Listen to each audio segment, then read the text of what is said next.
এখন হলো গদি আমাদের টান দেওয়ার সুযোগ এসেছে। তারেক রহমান গদি ছাইড়া দেন। যদি গদি টিকাইতে হয় বাংলাদেশে সংস্কার বাস্তবায়ন করতে হবে।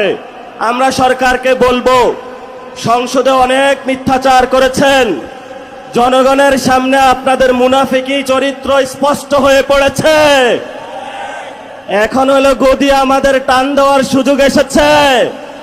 আমরা স্পষ্ট জানিয়ে দিতে চাই, গ্যাস দে, বিদ্যুৎ দে, নইলে গদি ছাইড়া দে।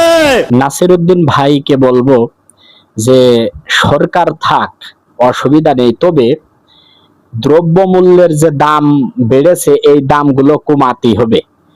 আর গ্যাস, তেল, বিদ্যুৎ এগুলো ঠিক মতো দিতে হবে।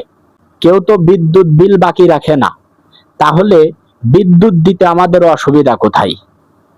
বিদ্যুৎ যদি 1 থেকে 2 মাস 3 মাস বকেয়া হয়ে যায়, কারেন্টের তার কাটে দেওয়ার হুমকিও দেয়।